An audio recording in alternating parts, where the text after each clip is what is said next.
The body was discovered at 6:07 on a Tuesday morning, somewhere between the coasts of Crete and Port Said, by a steward named Willis, who had been delivering early tea for 11 years and had never once spilled a drop. He spilled the tea that morning. The door to stateroom 14 on A deck of the RMS Durandus was locked from the inside. Willis knew this because he tried the handle, as was his custom, before knocking. When no answer came, he knocked again, then a third time, louder. Nothing. He fetched the purser, a Mr. Clement Adler, who produced his master key and turned it in the lock. The bolt slid. The door opened. And there, in the grey light that filtered through the porthole, lay Mr. Neville Ashford, diamond merchant, passenger in the first class, and, as of some hours prior, a dead man. He was seated in the armchair beside the writing desk, still dressed in his evening clothes from the night before. His head was tilted back. His eyes were closed. There was no blood, no wound, no sign of violence whatsoever. He might have been sleeping were it not for the absolute stillness of his chest and the particular blue-white cast of his skin that no sleeping man possesses. The porthole was shut and latched from inside. The door had been locked from inside. The window was too small for any human being to pass through. And there was no other way in or out of stateroom 14.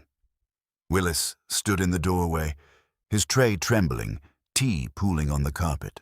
Adler, the purser, went very pale and said something under his breath that no purser should say in the presence of a first-class passenger, living or dead. And I, Captain Arthur Hastings, who happened to be passing through the corridor at that precise moment, drawn by the commotion and the unmistakable sound of a teacup shattering on a hardwood floor, stopped and stared at the scene before me with the cold certainty that our holiday was over. I should go back to the beginning.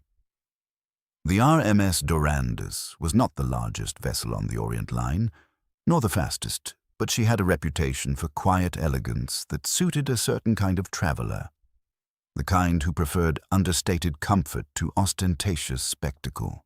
She was 12,000 tons, built in Glasgow, with a cream hull and a single buff funnel that gave her a distinguished, almost scholarly profile against the dockside cranes at Tilbury. Poirot had been persuaded to make the voyage, London to Port Said, with stops at Gibraltar, Marseille, and Naples, on the grounds that the sea air would improve his constitution. This was my argument. His counter-argument, delivered with characteristic precision, was that the sea air would ruin his mustache, destroy his digestion, and subject him to the company of English tourists in shorts, which he considered a crime against aesthetics. He came anyway. I suspect the real reason was a letter he had received from a man named Ashford, the same Neville Ashford who would later be found dead in stateroom 14, requesting a private consultation during the voyage regarding a matter he described as delicate and potentially dangerous. Poirot had shown me the letter without comment, but the familiar gleam in his eye told me that the little grey cells were already at work. We boarded on a Saturday afternoon in late November. The sky over Tilbury was the colour of wet cement, and a bitter wind came off the Thames carrying the smell of coal smoke and river mud. Poirot, muffled in his greatcoat and scarf, regarded the gangway with the expression of a man contemplating his own funeral procession. "The sea, Hastings," he said mournfully. "She rocks, she heaves, she makes the stomach perform the gymnastics, and for this privilege one pays handsomely." "Think of the sunshine in the Mediterranean," I said. "Blue water, warm breezes. I think instead of the corridor that tilts, the cabin that creaks, and the dining room where the soup slides across the table like a fugitive. But come, Hercule Poirot, he does not turn back." The Durandus was indeed handsome. Her first-class accommodation occupied the upper 2 decks, A deck and B deck, with a grand saloon amidships, a smoking room panelled in walnut, a dining room that could seat 120, and a promenade deck that ran the full length of the ship, sheltered by a canvas awning. The cabins were modest but well appointed, each with its own washstand, wardrobe, and writing desk. Ours were on B deck, adjoining, with a shared sitting area between them. I unpacked while Poirot arranged his toiletries with the surgical precision of a field marshal deploying troops. Hairbrushes parallel, comb at right angles. The little wax pot for his mustache positioned at the exact center of the shelf above the basin. "Now," he said, settling into the armchair and pressing his fingertips together, "tell me what you have observed of our fellow passengers." I'd observed a good deal as it happened during the boarding process. I've always had a keen eye for people. Poirot would say too keen for surfaces and too dull for depths. But that is his way. There's Ashford, of course. I began. I saw him come aboard with a leather valise that he carried himself. Wouldn't let the porter touch it. Tall, thin, about 50, with sharp features and nervous hands. He went straight to his cabin and hasn't emerged. A man who guards his luggage guards his secrets. Continue. A Colonel Doyle, retired Indian Army, I should think, from the tan and the bearing. Mustache like a walrus, traveling alone, looks like the sort who will monopolize the smoking room with stories about shooting tigers. The Colonel.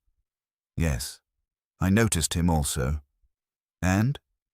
A young couple, the Fairbankses, newly married from the look of them. She's quite pretty. He's terribly attentive. They'll spend the voyage holding hands on deck and being thoroughly insufferable to the rest of us. Poirot permitted himself a slight smile.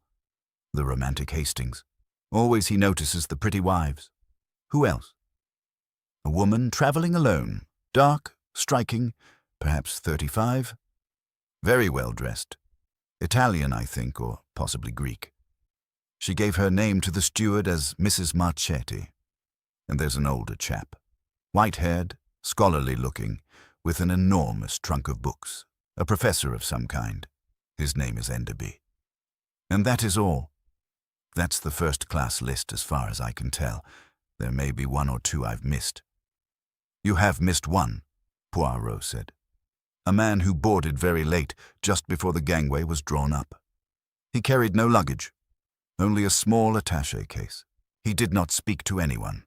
He went directly to a cabin on A deck, the cabin next to Monsieur Ashford's. You saw all that from up here? I saw it from the porthole, Hastings. The porthole, it is not merely for the admiring of the seagulls. It is a window upon the world. Well, who is he?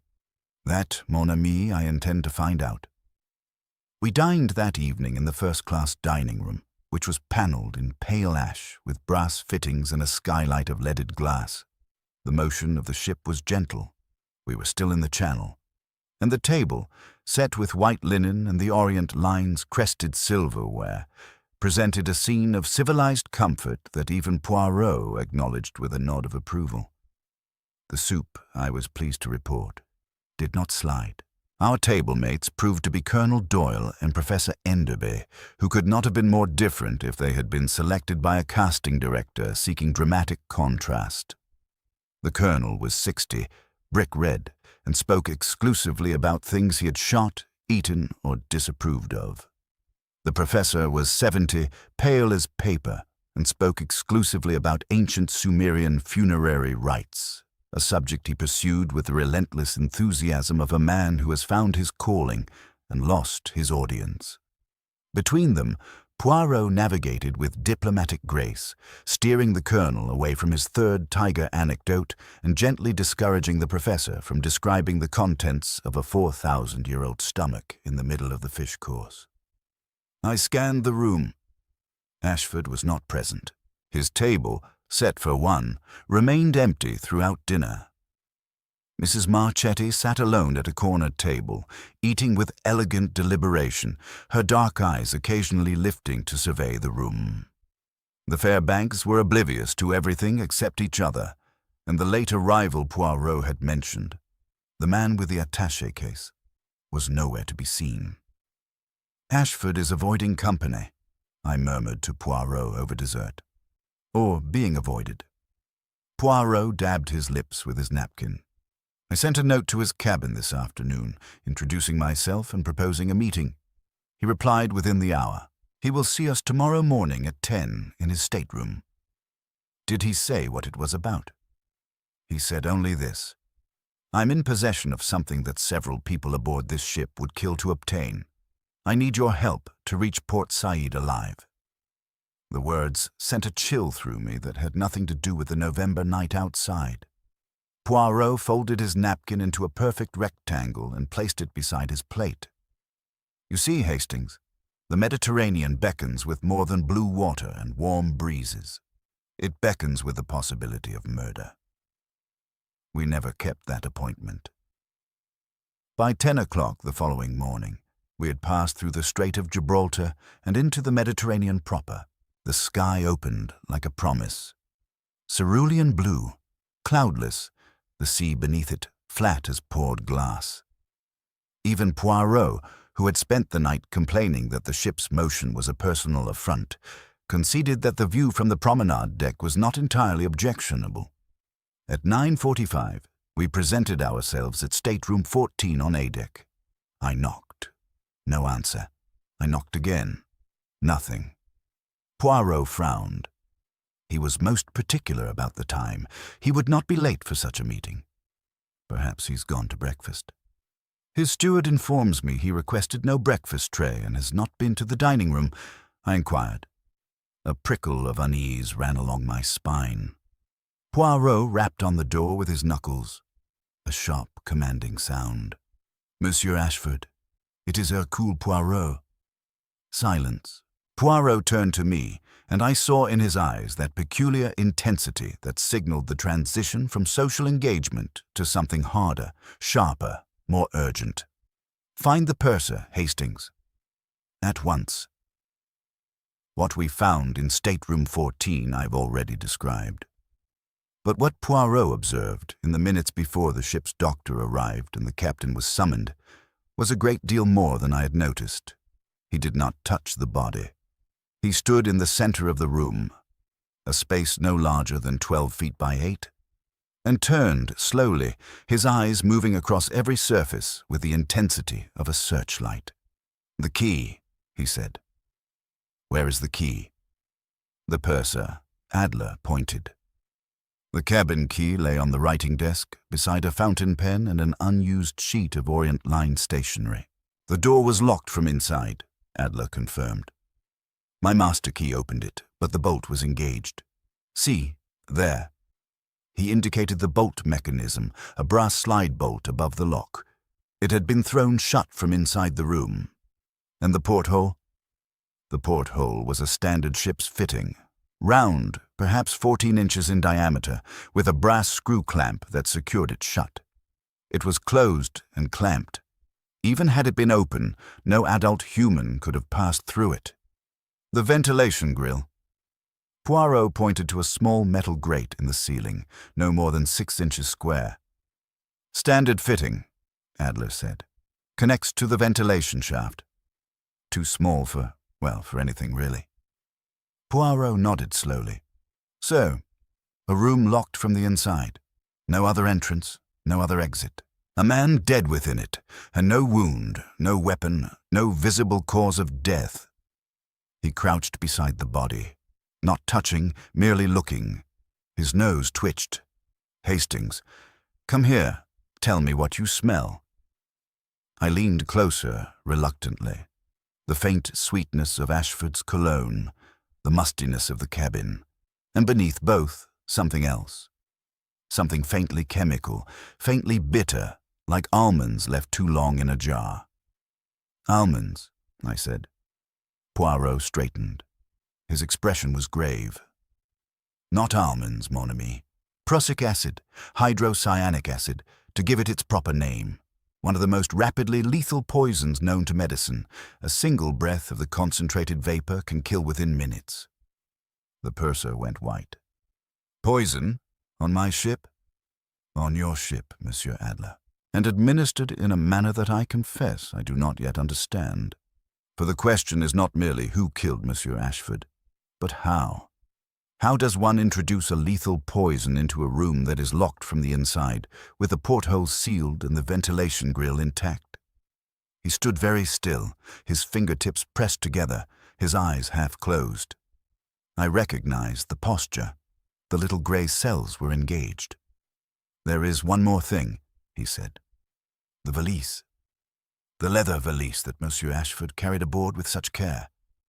Where is it?" We searched. The cabin contained one trunk, one suitcase, both open and partially unpacked. Clothes, books, a shaving kit, but no leather valise. "It is gone," Poirot said. "Taken from a room that was locked from inside, through a door that was bolted, past a porthole that was sealed. Our murderer, Hastings, is not merely clever. He's apparently capable of passing through walls." The captain of the Durandus was a man named Hargreaves, broad, weathered, with the unflappable manner of a man who had navigated hurricanes and considered murder a lesser inconvenience.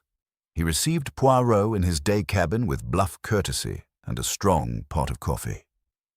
"The ship's doctor has examined the body," Hargreaves said. "Dr. Fellows confirms prussic acid poisoning. No marks on the body, no sign of struggle. Death occurred sometime between midnight and 4 in the morning, he estimates. And the cabin? Sealed, as you requested. I've posted a crewman outside. I should like a complete list of all first-class passengers and their cabin assignments, also any crew members who had access to A-deck during the night." Hargreaves produced a typed sheet. The first-class list was as follows. Stateroom 12, Colonel Horace Doyle. Retired. Stateroom 13, Mr. Everett Sloane, the late arrival with the attaché case. Stateroom 14, Mr. Neville Ashford, deceased. Stateroom 15, Mrs. Renata Marchetti. Stateroom 16, Mr. and Mrs. James Fairbanks. Stateroom 17, Professor Lionel Enderby. Stateroom 18, Monsieur Hercule Poirot. Stateroom 19, Captain Arthur Hastings. 8 passengers in first class, 1 of them dead, 7 remaining. "And Monsieur Sloane," Poirot said, tapping the name with one finger. "What do we know of him?" "Booked his passage at the last moment, the day before sailing, paid cash, gave his occupation as consultant. He has kept almost entirely to his cabin since boarding." "The cabin next to Ashford's?" "Yes." Poirot's eyes narrowed. "I should like to speak with him first." Everett Sloane opened his door a full 2 minutes after Poirot knocked, a delay that itself told a story. When the door finally swung inward, the man who stood before us was not what I had expected. He was perhaps 40, of medium height, with sandy hair, a forgettable face, and grey eyes that were anything but forgettable. They were watchful, calculating, the eyes of a man who assessed every person and situation for threat. "Monsieur Poirot," he said. His voice was flat, accentless, the kind of voice that could belong to anyone from anywhere. "I wondered when you'd come. You know my name. I know a great deal about you. I know why Ashford asked you aboard, and I know he's dead." He stepped back to let us enter. His cabin was Spartan. The attaché case sat on the desk, closed. His clothes were minimal, utilitarian. There were no personal effects of any kind. The cabin had the impersonal quality of a transit point, not a destination. "Who are you, Monsieur Sloane?" Poirot asked, settling into the desk chair with the air of a man who intended to stay until he had answers. "My real name doesn't matter, but I'll tell you what does. I'm an investigator, Monsieur Poirot. Private. I was hired 3 weeks ago by the Antwerp Diamond Exchange to track a consignment of uncut stones, value approximately £30,000, that went missing during transit from South Africa to Belgium. The trail led to Neville Ashford." "Ashford was a diamond thief?" "Ashford was a fence, a middleman. He bought stolen goods and resold them through legitimate channels. He'd been doing it for years. Small stuff mostly. But this consignment was different. £30,000. The biggest haul of his career. He was carrying the stones with him on this ship, in that leather valise of his, intending to deliver them to a buyer in Cairo. The valise that has vanished from his locked cabin. Sloane's jaw tightened. Yes, someone got to him before I could. And you, where were you last night? In my cabin, alone. I heard nothing. The cabin adjoining Ashford's, with a shared wall, and you heard nothing. These walls are thick, Monsieur Poirot. The ship's engines mask a great deal. Poirot regarded him steadily. You will forgive me, monsieur, if I observe that a private investigator who follows his quarry aboard a ship books the cabin next door and then claims to have heard nothing when that quarry is murdered. This stretches the credulity somewhat. Believe what you like, Sloane said coolly. I didn't kill him. I needed him alive. Dead, he's useless to me. The stones are gone and I've lost my client's property. Unless, of course, you already have the stones, in which case Ashford's death is most convenient. Something flickered behind those grey eyes. Anger, or perhaps respect. Search my cabin if you like. Search my person. You won't find them. Poirot did search. Thoroughly. The attaché case contained papers, investigative notes, photographs, correspondence with the Antwerp Exchange. No diamonds, no valise. Nothing that incriminated Sloane beyond his admitted profession. We left him and moved to Mrs. Marchetti. Renata Marchetti received us in her stateroom wearing a silk dressing gown of deep burgundy. The cabin smelled of perfume, something complex and expensive, jasmine over something darker. She was, as I had noted, a striking woman with olive skin, high cheekbones, and eyes so dark they appeared black in the cabin's lamplight. Poor Neville, she said, and the way she said it told me immediately that she had known him, not as a fellow passenger, but intimately. Poirot caught it too. You were acquainted with Monsieur Ashford. We were lovers. 3 years ago in Rome. It ended badly, as these things do. When I saw him board at Tilbury, I confess I felt many things. Surprise, anger, a certain regret. And did you speak with him during the voyage? Yesterday evening, after dinner, I went to his cabin, stateroom 14. We talked for perhaps an hour. He was agitated, frightened even. He said someone on the ship meant to steal something from him, and that if they couldn't steal it, they would kill him for it. Did he say who? No, but he kept glancing at the wall adjoining stateroom 13. You're Monsieur Sloane. What time did you leave his cabin? Shortly before midnight. He walked me to my door, stateroom 15, just opposite. I kissed his cheek. I wished him a good night. Her composure cracked for an instant. A tremor in the voice, a brightness in those dark eyes. It was the last time I saw him alive. And during the night, I slept, or tried to. The engines are loud on this deck. I heard nothing unusual. Madame Marchetti, I must ask directly, did Monsieur Ashford show you the contents of his leather valise? She hesitated, the kind of hesitation that reveals more than any answer. He showed me one stone, she said quietly. A diamond, uncut, the size of a walnut. He said it was worth £5,000 on its own. He said the valise contained a dozen more like it. And where is this valise now? I don't know. I wish to God I did. That afternoon, while the Durandus ploughed steadily eastward through a sea of improbable blue, Poirot and I returned to the sealed stateroom 14. The body had been removed to the ship's infirmary. The room was empty, but it retained the particular atmosphere of a place where something terrible has happened. A heaviness, a chill that the Mediterranean sun streaming through the porthole could not dispel. Poirot began at the door. He examined the lock, the bolt, the hinges. He opened and closed the door 12 times, watching the mechanism with the attention of a watchmaker studying a movement. The bolt, he said, is a simple slide mechanism. It can only be engaged from inside. There is no way to throw this bolt from outside the room. Could it have been rigged somehow? A string, perhaps, threaded through the gap beneath the door. Observe. Poirot crouched and ran his fingers along the bottom of the door. The gap between door and floor was less than 1/4 of an inch. The ship's fittings were precise.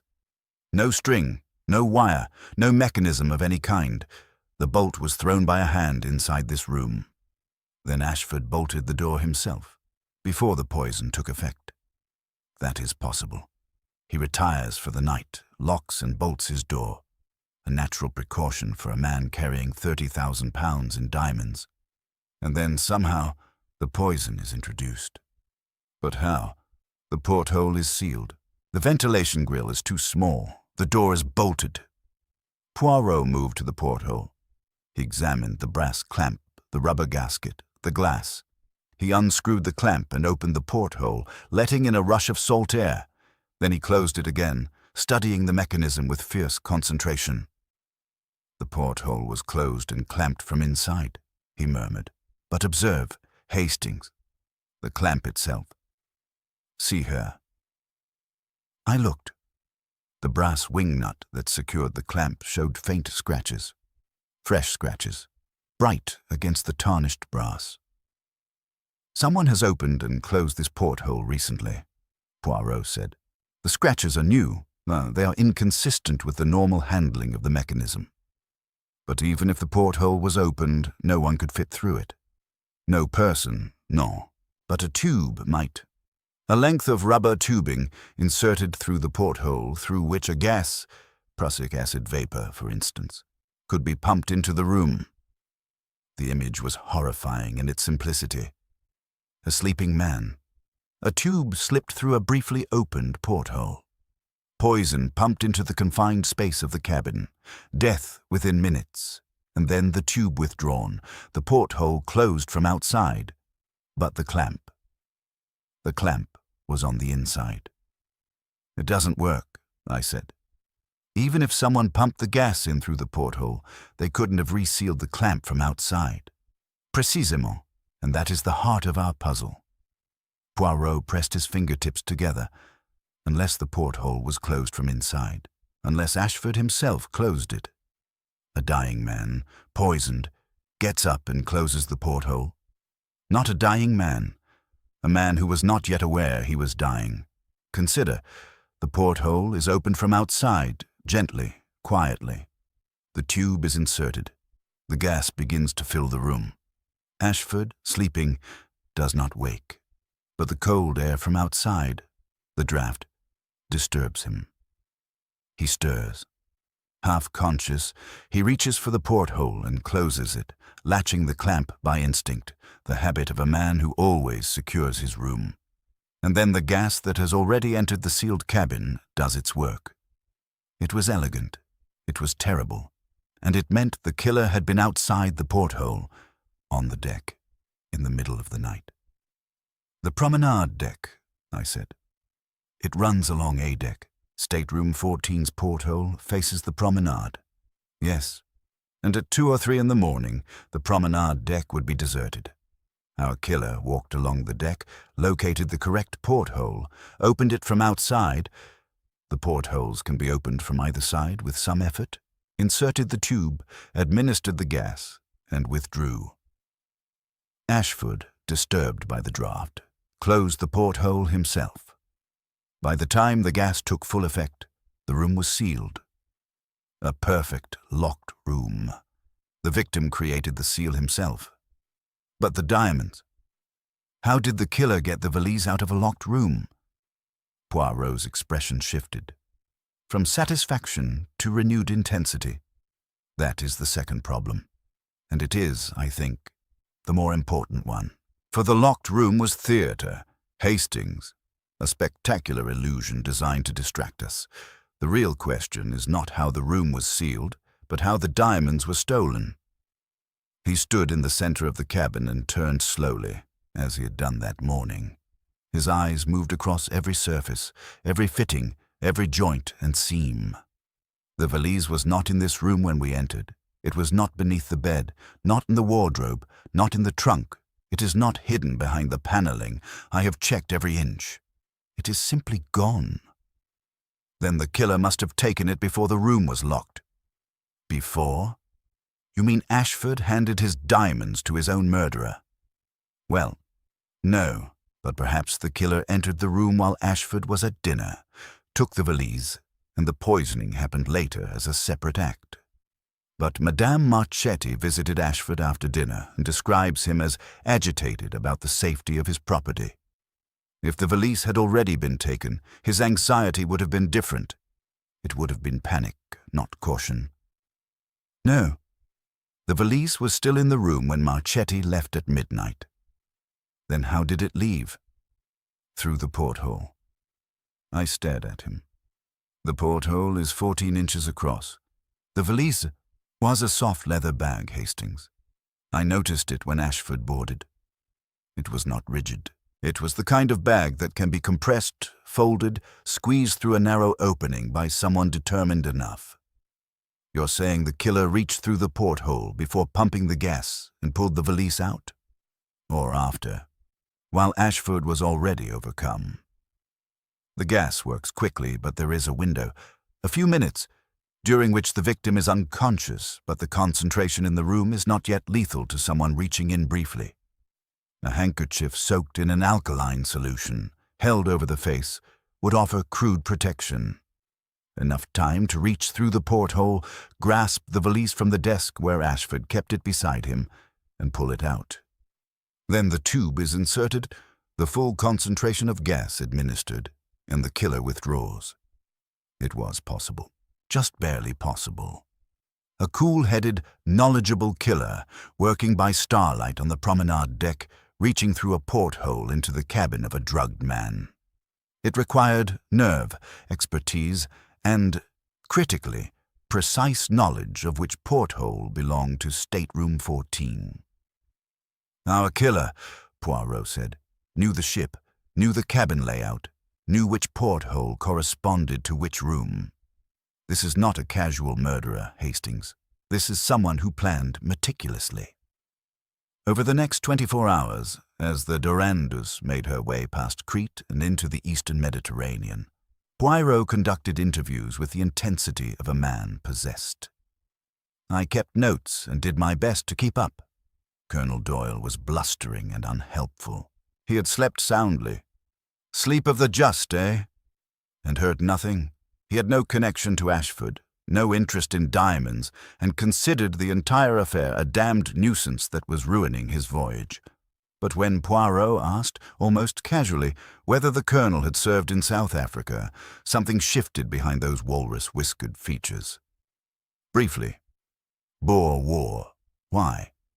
South Africa, where diamonds are mined, cut, and sometimes stolen. Now see here, Poirot. A simple question, Colonel. In your military service, did you ever encounter the diamond trade? A pause.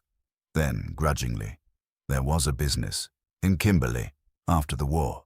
Some officers got involved in speculation, buying stones from the mines, selling them privately. It wasn't strictly illegal, but it wasn't strictly proper either.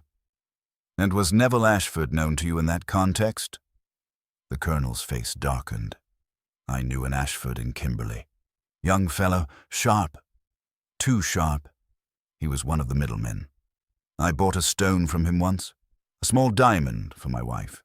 It turned out to be synthetic, worthless. I never forgot. A man with a grudge, then. A man with a memory, Poirot. There's a difference. The Fairbanks were next. James Fairbanks was 28, fair, earnest, and clearly devoted to his wife. Cecily, who was 24, blonde, and possessed of the particular kind of beauty that makes sensible men behave foolishly. They had been married 3 weeks and were traveling to Egypt for their honeymoon. Their interview was unremarkable until Poirot asked about the evening before Ashford's death. Cecily Fairbanks mentioned, almost in passing, that she had been on the promenade deck at approximately 11:30, unable to sleep. The deck was empty, she said. I walked for perhaps 15 minutes. The stars were magnificent. And did you see anyone? Any movement near the portholes on the starboard side? She thought. There was someone.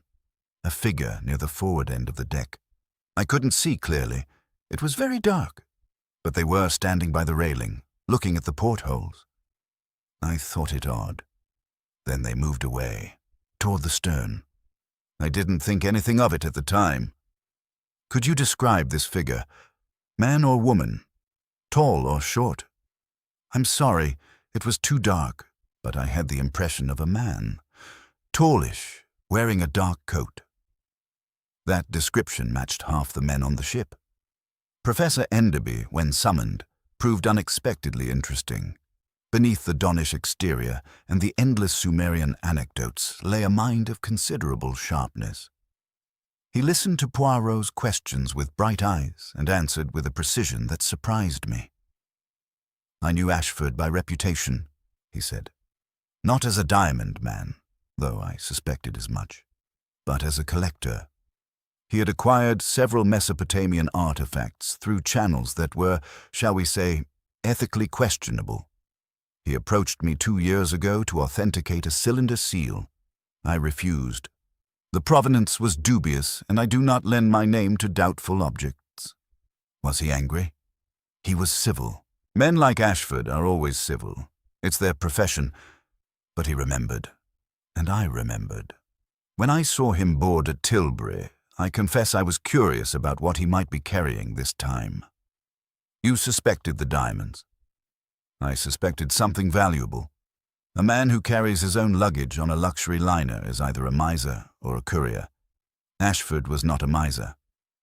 Professor, a question of chemistry, if I may. Prussic acid, hydrocyanic acid. What can you tell me about its properties? Enderby's eyebrows rose. It's one of the most lethal substances known. In vapor form, it acts almost instantaneously at high concentrations. The smell, bitter almonds, is detectable by some people, but not all. Approximately 40% of the population cannot smell it due to a genetic variation. And how might one obtain it? In the 1930s? Quite easily, I'm afraid.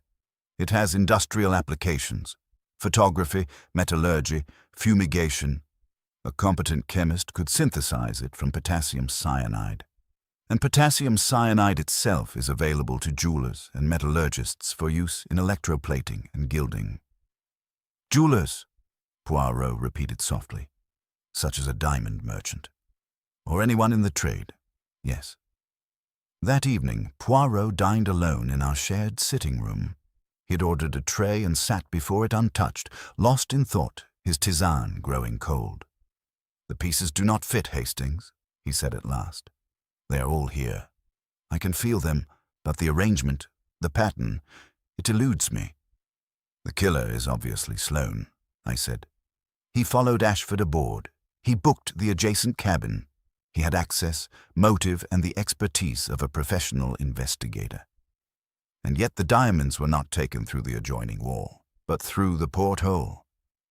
Why would Sloane, whose cabin shares a wall with the victims, go outside to the promenade deck, in the cold, in the dark, and execute this elaborate operation through a 14-inch porthole when his own cabin offered a far more convenient route? Perhaps the wall is too thick. Perhaps there's no connecting door. There is no connecting door. But consider, if Sloane is our killer, he needs to explain why a private investigator hired to recover stolen diamonds has instead murdered the man who could lead him to them. He needs the diamonds to complete his assignment. Dead, Ashford is worthless to him. Unless Sloane is not really an investigator. Unless the Antwerp story is a lie. Poirot looked at me with something approaching approval. Now you are thinking, Hastings. The possibility had occurred to me also, but the papers in his attaché case are authentic. I have examined them closely.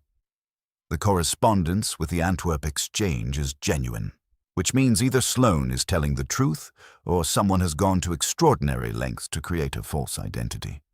He picked up his tisane, sipped it, and grimaced. Cold. He set it down.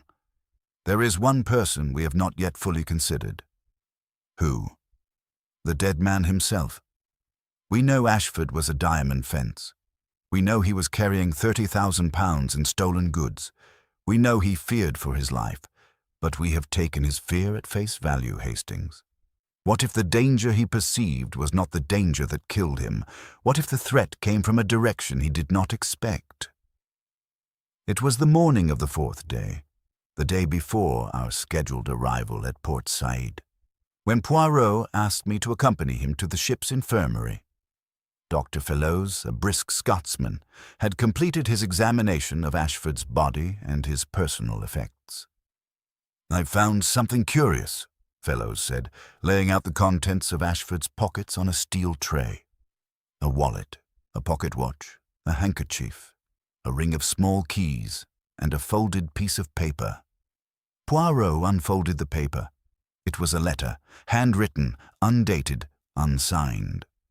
"I know what you did in Johannesburg. I know about Peter. The stones will not save you.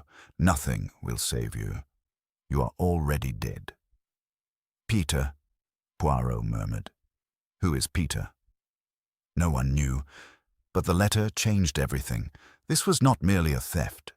This was vengeance. Poirot spent the next 2 hours in the wireless room, sending and receiving telegrams through the ship's radio operator. The replies, when they came, arrived in fragments that Poirot assembled like pieces of a mosaic. The picture that emerged was this.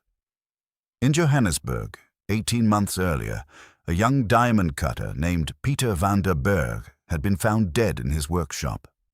The death was ruled a suicide. He had ingested potassium cyanide. But there had been rumors. Peter had been working for Ashford, cutting stolen stones. When the South African authorities began investigating the theft ring, Peter was the weak link, the one most likely to talk. And then, conveniently, Peter had died. Peter van der Berg had a sister. Her name, before her marriage to an Italian businessman named Marchetti, was Renata van der Berg. The ship's wireless hummed and crackled with the confirmation. Poirot sat very still, holding the telegram, and I watched the pieces snap together in his mind. "Madame Marchetti," I breathed. "She told us she was Ashford's former lover. She told us she had been in his cabin the night before his death. She told us she left at midnight. But what she did not tell us, Hastings, was that Neville Ashford destroyed her brother, that Peter van der Berg was driven to his death, or perhaps murdered directly, to protect Ashford's criminal enterprise. She came aboard to kill him. She came aboard with a plan that was years in the making, the affair in Rome. I now wonder whether it was genuine or whether it was itself a stratagem, a way to get close to Ashford, to learn his habits, his movements, his vulnerabilities. But the locked room, the gas through the porthole, that requires chemical knowledge, equipment, preparation. Madame Marchetti is South African, Hastings. Her brother was a diamond cutter who worked with potassium cyanide daily. She would have grown up surrounded by the trade, its tools, its chemicals. Obtaining prussic acid or the means to generate it would not have been difficult for someone with her background. And the diamonds were her brother's legacy. The stones Ashford stole, that Peter cut, that cost Peter his life. She did not take them for profit. She took them for justice, or what she believed was justice. But how? The porthole theory. She would have needed to be on the promenade deck, at the correct porthole, with the equipment. And her cabin is stateroom 15, directly across the corridor from Ashford's, but on the same side of the ship. The portholes of staterooms 14 and 15 face the same stretch of promenade deck. She knows exactly where Ashford's porthole is because she can see it from her own. She visited his cabin that evening, noted the position of the valise, confirmed the porthole's location, and returned to her own room. At 2 in the morning, she stepped out onto the promenade deck, not from the interior corridor, but from her own porthole, which faces the same deck. From her own porthole, she climbed through. She is slender enough. The porthole on these cabins is just barely passable for a small, agile woman. Difficult, yes, but not impossible. She climbs out onto the promenade deck, moves to Ashford's porthole, a distance of 8 feet, and executes the operation, the gas, the valise. Then she returns through her own porthole and latches it from inside. And Ashford himself closes his porthole, completing the locked room. The perfect crime. The victim seals his own tomb. I felt a chill that had nothing to do with the sea breeze. We must confront her. Not yet. There is one more thing I must verify. The confrontation, when it came, took place in the ship's saloon on the evening before we reached Port Said.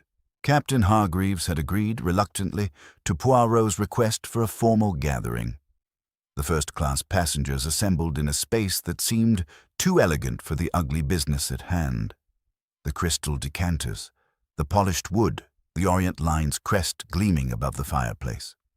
Poirot stood before them, immaculate as ever, his bearing that of a man entirely in command. I sat to one side, my notebook ready, my pulse elevated. "Ladies and gentlemen," Poirot began, "in 2 days we have confronted an impossible crime. A man dead in a room locked from inside, without wound or weapon, his most valuable possession vanished into thin air. It is the kind of puzzle that might grace the pages of a sensational novel. But it is not a novel. It is murder. And murder demands truth." He paused, surveying the room. "I will not waste your time with elaborate reconstruction. The method was this. Prussic acid vapor, introduced through the porthole of stateroom 14 from the promenade deck, while Mr. Ashford slept. The draught of cold air caused him to stir and close the porthole, sealing the poison inside with him. Before or during this process, the killer reached through the porthole and removed the leather valise containing approximately £30,000 in uncut diamonds." Murmurs. Shock. The Colonel's face was thunderous. Cecily Fairbanks gripped her husband's hand. Sloane sat utterly still, his grey eyes fixed on Poirot. But the method is not the heart of the matter. The heart is the motive, and the motive leads us not to greed, but to grief. He turned to Mrs. Marchetti. She sat very straight, her dark eyes steady, her hands folded in her lap. She did not look like a murderer. She looked like a woman who had been carrying something heavy for a very long time and was almost relieved to set it down. "Madame Marchetti, or should I say, Mademoiselle van der Berg."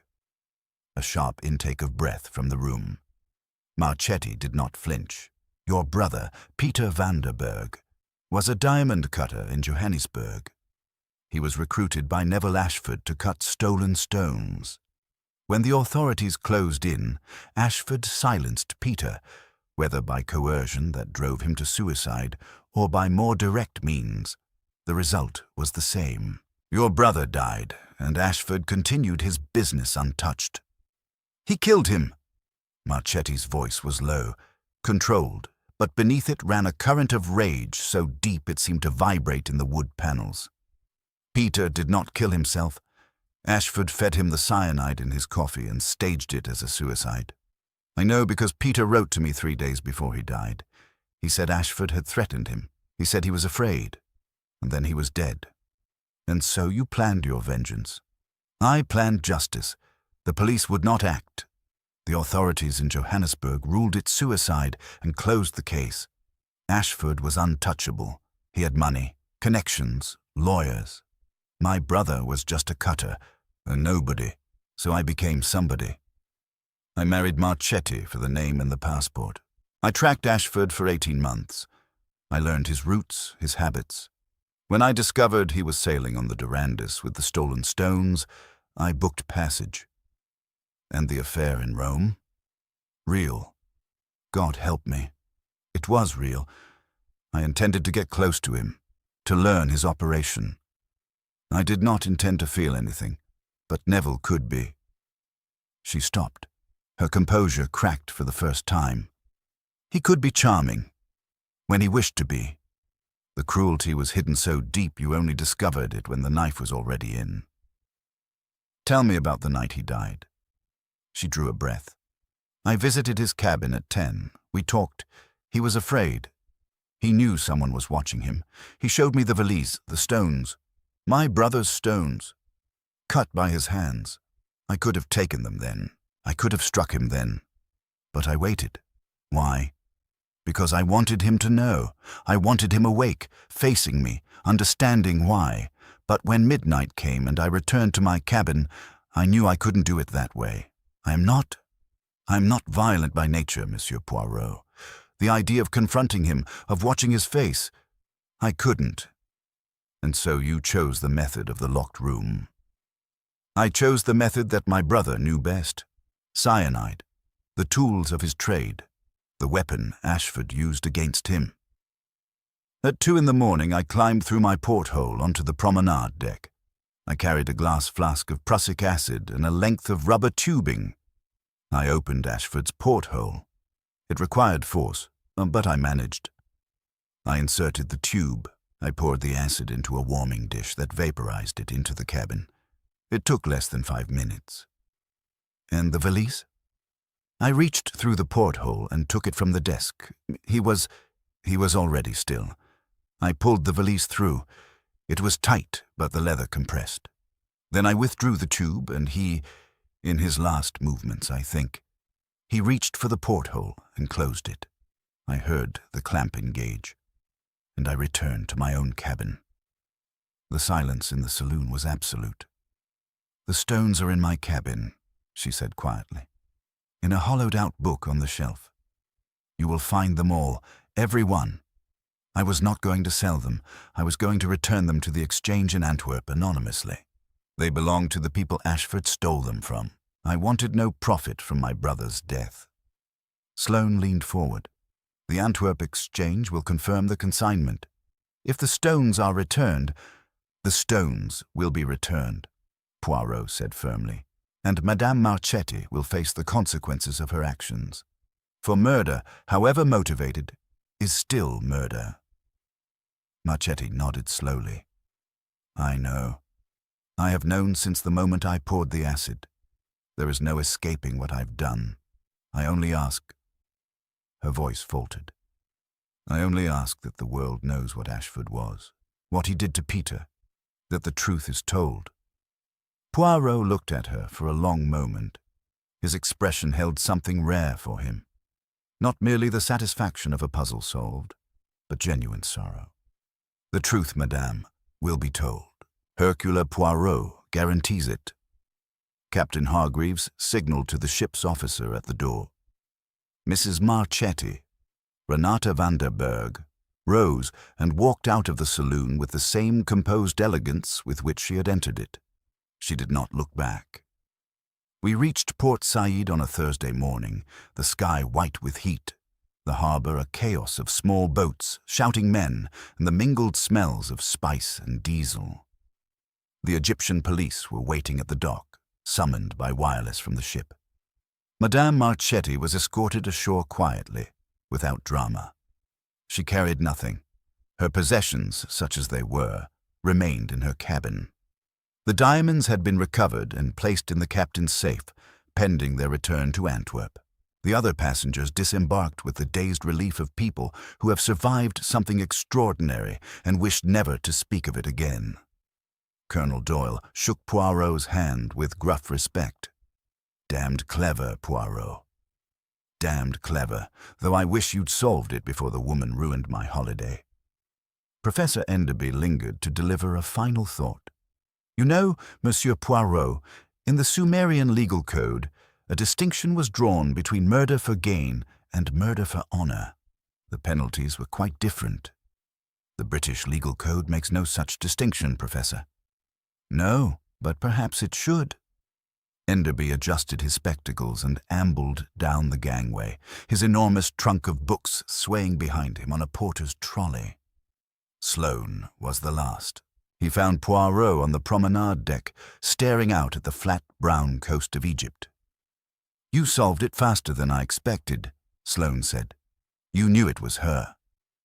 "I suspected, but I couldn't prove it. The locked room? That threw me completely. I was looking for a way in through the door. You looked through the porthole. The little grey cells, Monsieur Sloane, they do not accept impossible things. When a room is locked and a man is dead within it, the detective must ask, Not, how did the killer enter? But, did the killer need to enter at all? Sloane nodded slowly. I'll make sure the exchange gets its stones back. For what it's worth, I believe her. About the brother. Ashford was not a good man. He was not, but that does not make his murder a good act. No. Sloane extended his hand. Until we meet again, Monsieur Poirot. I trust we shall not, Monsieur Sloane. Your profession and mine, they are not natural allies. Sloane smiled, the first genuine smile I'd seen from him, and walked away. I found Poirot still at the railing an hour later.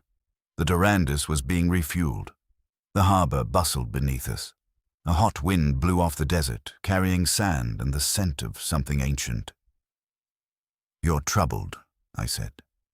I'm thoughtful, Hastings. There is a difference, though I grant you the face is similar.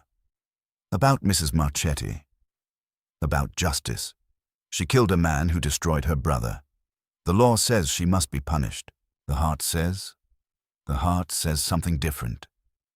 Poirot, you've always said murder is never justified, and I maintain it. Murder is the ultimate violation of order, of the sanctity of human life. Madame Marchetti was wrong to do what she did, but Ashford was also wrong, monstrously wrong, to drive her brother to his death. And the law that failed Peter van der Berg, that ruled his death a suicide without investigation, that law is also responsible. He straightened his tie, brushed a speck of Egyptian dust from his lapel, and turned from the railing. The little gray cells can solve a murder, Hastings. They can unravel a locked room, trace a stolen diamond, identify a killer, but they cannot answer the question that Madame Marchetti will carry with her for the rest of her life. Was it worth it? Was it? No, Poirot said softly. It never is. Peter van der Berg is still dead. Ashford is still dead. And Renata, she will spend years behind bars, and when she emerges, she will find that vengeance has given her nothing but emptiness. Revenge, mon ami, is a locked room of a different kind. One enters seeking satisfaction and finds only that the door has closed behind you and there is no way out. We left the Durandus that afternoon and checked into a small hotel near the waterfront. The room was modest, the coffee was strong, and the ceiling fan turned with a lazy persistence that Poirot found surprisingly agreeable. You know, Hastings, he said, sipping his coffee on the terrace as the sun sank over Port Said in a blaze of amber and rose. The sea voyage, it was not entirely without merit. Really. The dining room was acceptable. The linen was crisp, and the soup, I admit with some surprise. The soup did not slide. For an English ship, this is remarkable. I laughed. It felt good to laugh.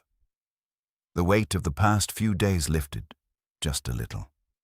Of course, Poirot added, adjusting his mustache and the small mirror he carried always in his breast pocket. I shall never board another ship as long as I live. The rocking, the creaking, the salt air that assaults the nostril, never again. Until the next case. He fixed me with a look of magnificent indignation. Hastings, you wound me. Hercule Poirot is the master of his own fate. He does not follow the case. The case follows him. But even as he said it, I saw his eyes drift to the harbor, where the great ships lay at anchor, each one carrying its cargo of passengers and secrets and human complexity. And I knew, as I always knew, that the next mystery was already waiting, somewhere across the water, and that when it called, Poirot would answer. He always did.